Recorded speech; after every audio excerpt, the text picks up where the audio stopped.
Before budgeting apps, families fought inflation with ration books and coffee cans.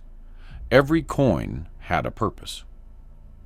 By 1955, 70% of U.S. households used workplace credit unions, saving more while borrowing less. What did they know about money discipline that we've completely forgotten? And could it still work in 2025? The answer might shock you. 25. They got rich one dime at a time. And you can still use their secret savings hack. Factories across America once hummed with a quiet rhythm of discipline. Workers signed up for payroll deductions, buying Series E savings bonds, tiny slices of patriotism and patience. 10 cents per paycheck turned into $25 bonds, compounding into $185 billion. Nationwide by 1951. It wasn't speculation, it was certainty. Teachers, janitors, nurses all became investors without noticing. The trick worked because it was invisible, automatic, habitual, human. Every dime carried pride, not pressure. That slow magic built homes, cars, and futures, proof that steady beats flashy. But what happens when saving becomes effortless again? 24. Imagine saving for Christmas all year, without even noticing it leave your wallet. Banks called them Christmas clubs. By 1958, 23 million Americans tucked away nickels each week, collecting checks every November. It felt festive before the tree even went up. No credit cards, no guilt, just habit wrapped in holiday spirit. Clerks stamped passbooks, kids tagged along, learning delayed joy. A $2 weekly deposit grew into a $100 bonus that felt like a miracle. The secret wasn't luck, it was structure. Predictable, friendly discipline disguised as cheer. It made spending feel earned. Imagine bringing that rhythm back, saving for smiles before the season arrives. The holidays once felt lighter because wallets rested early. 23. Their office was their bank, and it beat today's credit cards, hands down. In 1950s break rooms, workers didn't just swap lunch stories, they swapped deposits. Company credit unions turned loyalty into liquidity. By 1959, over 9,000 existed nationwide, offering 3 to 4% savings interest, when commercial banks gave half that. Loans for braces, roofs, or school came through payroll deduction, automatic, personal, local. Members owned the bank, so profits circled back as dividends. There were no hidden fees, only handshake trust. The beauty lay in closeness. You borrowed from co-workers, not corporations. Those rooms built a financial democracy where money stayed in motion. What if today's offices did the same? Finance without facelessness? 22. They bought couches the way we buy coffee, little by little, interest-free. Layaway counters gleamed beneath fluorescent lights. Families reserved washing machines or sofas with $5 down and steady weekly payments. No credit, no interest, just patience. Stores like Sears or Montgomery Ward handled the math, and America learned delayed gratification by heart. Housewives marked calendars like countdowns to freedom. When final receipts came, pride outweighed possession. The lesson echoed quietly. Ownership feels richer when it's earned in real time. Today, algorithms call it installment pay. Back then, it was common sense. Would modern debt vanish if we revived the thrill of waiting? 21. Before plastic, there was metal, and people actually paid in full. Shoppers flashed tiny charge plates engraved with their names, miniature dog tags of responsibility. Department stores trusted customers to buy during discount weeks. then clear the balance on payday. By 1955, over 40 million Americans used them responsibly because temptation met accountability. Each plate came with face-to-face credit, not hidden algorithms. Miss a payment, and you didn't get scolded by a bot. You saw the clerk at church. Reputation carried interest higher than any rate. That system kept debt human. Maybe the future feels risky because our money stopped having faces. 20. Every toaster, every towel, all earned one sticky stamp at a time. Inside green stamp booklets, loyalty turned tactile. Housewives licked and pressed S&H green stamps, tiny squares of delayed delight. Grocers gave one per dime, spent. Filled books traded for blenders or silverware. By 1964, redemption centers outnumbered McDonald's locations. The ritual wasn't greed. It was progress measured in glue. Families compared stamp counts like trophies, teaching kids compound reward before banks did. Those little squares built patience disguised as play. Today's digital points vanish unseen, but stamps told a tangible story. Save visibly, reward visibly. Can loyalty still feel real without paper proof of effort? 19. They never shopped without a pencil, and they beat grocery inflation doing it. Picture a mother in 1953 with a spiral notebook and sharpened pencil. Each page held prices per ounce, per pound, per promise. Supermarkets used loss leaders to lure shoppers. She flipped through her homemade ledger and won the game. A dozen eggs, 65 cents here, 58 cents there. Strategy, not guesswork. Families saved 10 to 15% monthly just by tracking.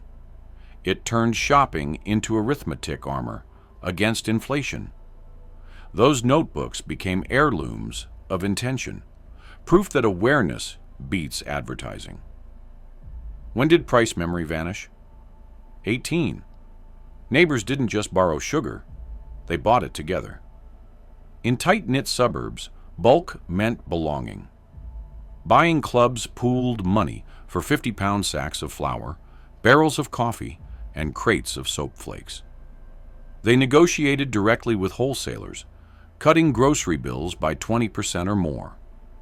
Meetings smelled of ledger paper and friendship. Families shared both risk and reward. It was Costco without branding, democracy with a shopping list. The trick? Cooperation as currency. They proved community wealth could outweigh individual price tags. Would modern loneliness fade if our savings became social again? 17. Even the kids made pocket money from trash. Coke bottles clinked like coins in the hands of 10-year-olds. Deposit returns, 2 to 5 cents per bottle, turned sidewalks into treasure hunts. By 1955, recycling redeemed over 3 billion glass containers nationwide. Children learned early that value hides in leftovers. That small loop of return bred stewardship before eco became a word. It wasn't activism, it was common sense profit. Parents smiled as kids funded comics and candy from empties. The lesson endures: nothing loses worth if you know where to bring it back. 16. Why replace a $50 TV when a $1.50 tube could fix it? Drugstore counters once glowed with vacuum tube testers. You'd pull a warm glass cylinder from your TV, check the chart, plug it in. 90 seconds later, a flicker meant success. The kiosk sold replacements for $1.50, saving families a week's wages. Repair wasn't nostalgia. It was necessity wrapped in pride. By 1958, Americans repaired 60% of household electronics instead of discarding them. Each fix whispered resilience. Maintenance wasn't optional, it was identity. Maybe progress costs too much when it forbids patience. 15. They treated cars like family. Oil, tires, and timing kept them alive. Every 1,000 miles meant oil, grease, a look under the hood. Gas stations stamped logbooks like passports. A 1955 Chevy cost $1,800 new and stayed on the road 10 years when cared for. Mechanics charged $3 for a tune-up, and men learned torque by touch. Care meant status, neglect meant shame. Therefore, families guarded engines the way they guarded savings.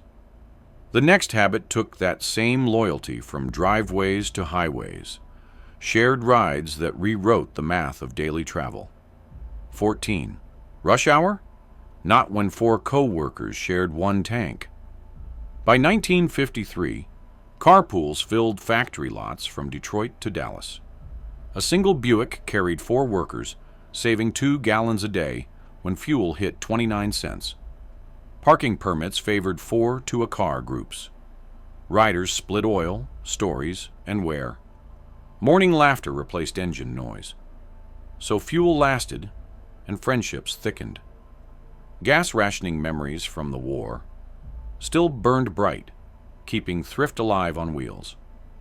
Yet that frugal spirit soon moved indoors, to clotheslines and sewing kits where another economy stitched itself quiet. 13. A missing button meant 10 minutes with a needle. Every kitchen drawer held thread, thimbles, and pride. A new shirt cost $3, a spool 12 cents. Math too simple to ignore. Mothers taught children to hem before homework. Magazines ran "Remake Your Wardrobe" columns.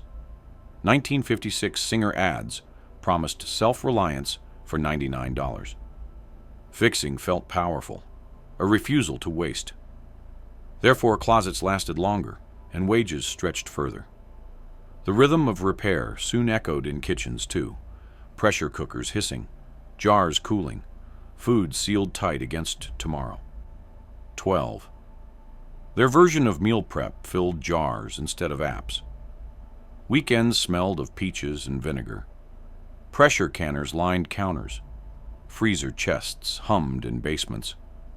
One Saturday's labor saved 20 store trips. In 1954, households canned over 1.4 billion quarts of food. Home economics teachers called it insurance you can eat. Families traded jars like gifts. Labels bore years, not brands. Then gardens and fruit trees joined the system, turning yards into grocery aisles of color and calm. From those backyards grew the next quiet revolution in food prices. 11. Groceries grew outside the back door. Tomatoes climbed chicken wire. Beans hugged fences. A 20 by 20 foot garden fed a family of 4 through summer. Victory gardens had returned, renamed budget plots. Seed packets 10 cents each replaced expensive produce. By 1959, suburban lawns hid 12 million gardens nationwide.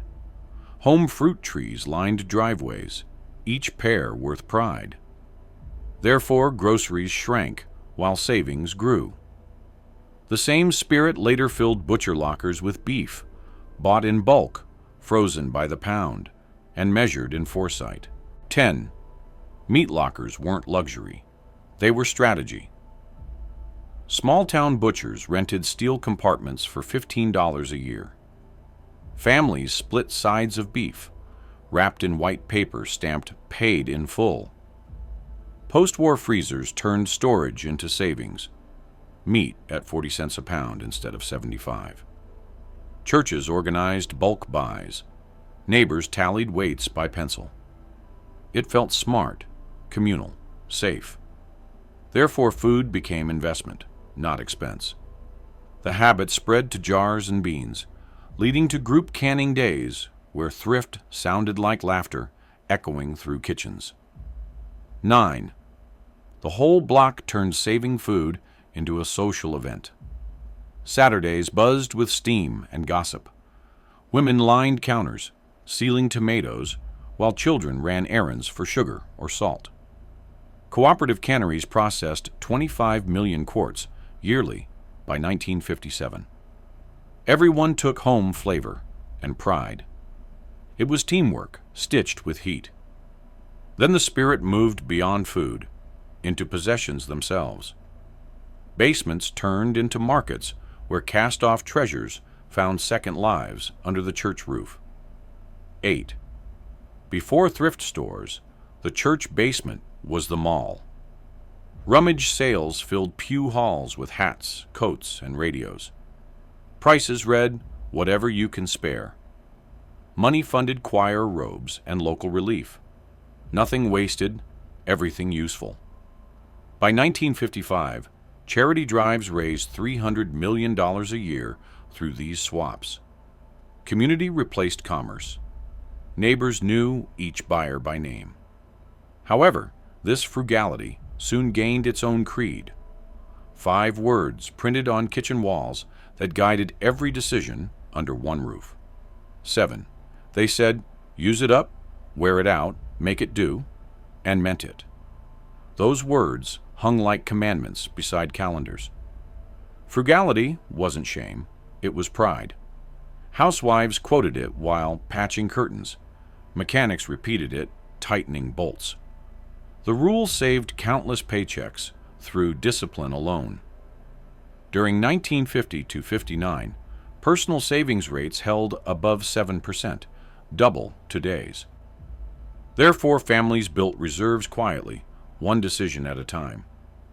Yet thrift had another ally waiting in silence: the library card that turned curiosity into currency. 6. The library card was the original subscription service. Libraries hummed with typewriter clicks and promise. A 1958 survey counted 50 million cardholders, half the nation. Readers borrowed bestsellers, records, even tools, saving $40 a month. Read it for free meant knowledge without cost. Students studied under green lamps. Fathers planned home repairs from manuals. Every borrowed book replaced a purchase. Therefore, minds grew as wallets healed. Still, some families looked beyond books for freedom, toward one mortgage trick that cut years off debt and turned paper houses into real wealth. 5. They paid off 30-year mortgages in 25 with one simple trick.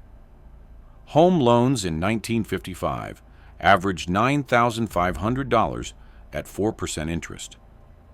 Families learned that one extra payment a year cut 5 years off the term and saved nearly $2,000.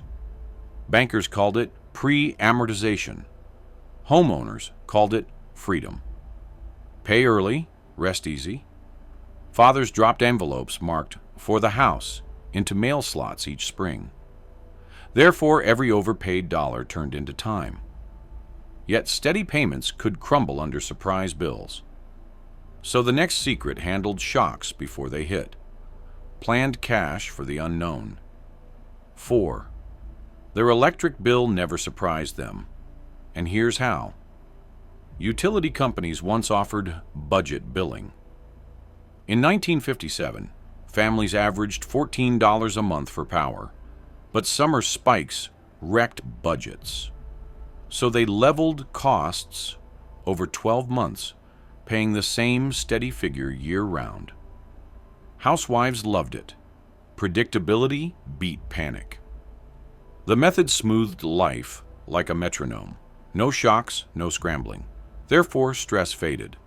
But daily expenses still leaked through pockets unseen, which led families toward a system of envelopes that gave every dollar a clear job and no excuse. 3. Cash didn't just disappear, it had a job. Each payday, bills hit the kitchen table. Groceries, gas, rent, every category got its envelope. When the cash ran out, so did the spending. No math, no credit, just limits. A 1954 survey found 68% of households used this method. It made money visible, honest. Therefore, habits stayed clean. Yet long-term safety needed more than envelopes.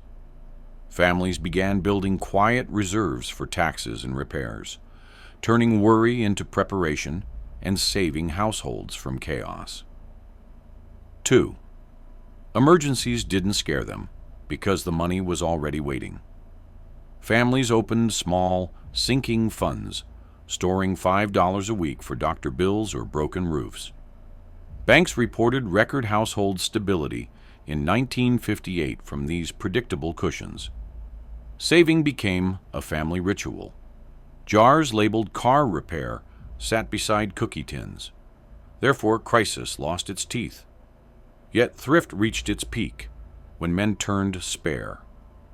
Saturdays into quiet workshops, wood shavings, screwdrivers, and pride replacing repair bills across America. And that habit challenged modern comfort in ways few dare admit today. 1. A screwdriver, spare part, and Saturday afternoon. That was their wealth plan. Garages in the 1950s smelled of oil and sawdust. Fathers fixed radios, sharpened blades, rewired lamps. A socket set cost $12 and lasted a lifetime. Hardware stores gave advice for free, not fees. Repair skills became inheritance. Knowledge passed down, money kept home. Therefore, families thrived through competence, not consumption. In 1959, one study showed repair households saved 18% more yearly. They proved wealth grows from self-reliance. But what happens when convenience replaces ability, and we forget the worth of our own hands? History doesn't repeat, but it rhymes in dollars and cents. Click the next video on your screen right now before it disappears, because the next chapter reveals how those forgotten tricks could still save you today.